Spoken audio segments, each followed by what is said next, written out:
हर हर महादेव। आज मैं आपको लेकर आई हूँ महादेव के अनोखे धाम में, जहाँ ज्योतिर्लिंग दो हिस्सों में विराजमान है। श्री ममलेश्वर ज्योतिर्लिंग महादेव के दर्शन कीजिए। ओमकारेश्वर ज्योतिर्लिंग के दो स्वरूप माने जाते हैं।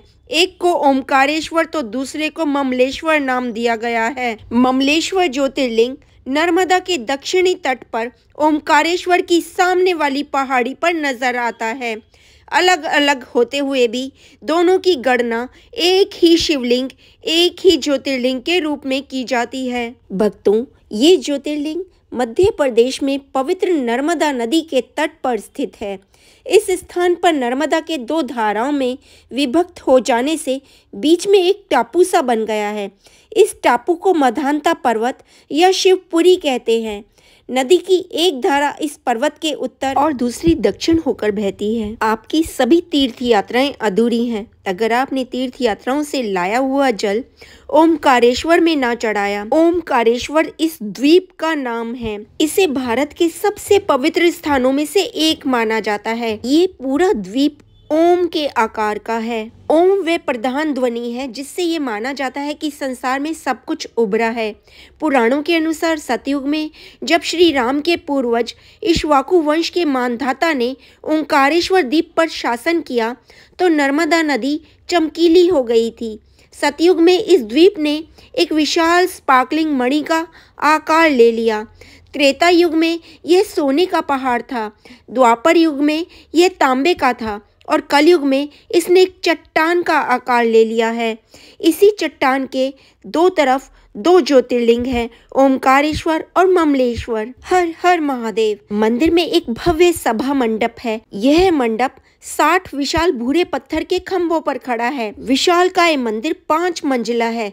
मंदिर में हमेशा श्रद्धालुओं की भीड़ रहती है जो नर्मदा में स्नान के बाद यहाँ दर्शन के लिए आते हैं और नर्मदा के जल से शिवलिंग का जलाभिषेक करते हैं। यहाँ पर जो शिवलिंग है वो स्वयंभू है, ये मानव निर्मित नहीं है। एक गोल अंडाकार आकार शिवलिंग एक चट्टान के रूप में है जिस पर निरंतर जल चढ़ाया जाता है। अभिषेक दिन में 3 बार दूध, दही और नर्मदा के जल से किया जाता है। शिवलिंग के पीछे चांदी में पार्वती की छवि है। यहाँ सुबह की पूजा मंदिर ट्रस्ट द्वारा की जाती है। दिन की पूजा सिंधिया और शाम को होलकरों द्वारा की जाती है। शयन या रात्रि आरती यहाँ बहुत लोकप्रिय है। यहाँ आरती जनता के लिए खुली है और आप इसे हर रात 8:30 बजे देख सकते हैं। ममलेश्वर महादेव के दर्शन करने के लिए आपको ओंकारेश्वर द्वीप पर पहुंचना होगा। ओंकारेश्वर का निकटतम हवाई अड्डा इंदौर है जो यहाँ से 77 किलोमीटर दूर है। उज्जैन 133 किलोमीटर और निकटतम रेलवे स्टेशन 12 किलोमीटर दूर है। यह मुख्य लाइन पर नहीं है और प्रमुख शहरों से जुड़ा नहीं है। निकटतम रेलवे स्टेशन इंदौर है।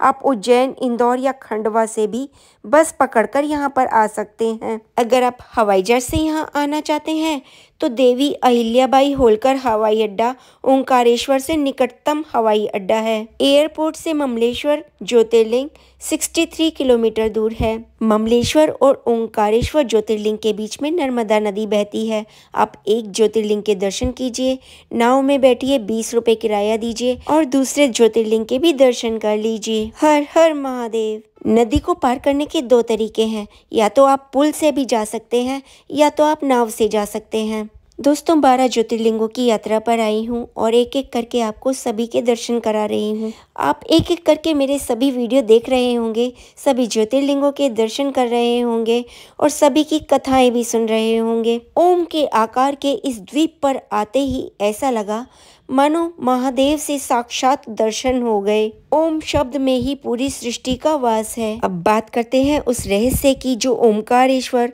और ममलेश्वर ज्योतिर्लिंग को एक करता है। पर्वतराज विंध्य की कठोर तपस्या, देवताओं और ऋषियों ने भगवान शिव से प्रार्थना की थी कि वे विंध्य क्षेत्र में स्थिर होकर निवास करें। भगवान शिव जी ने बात मान ली। एक ही ओंकार लिंग 2 स्वरूपों में विभक्त हो गया।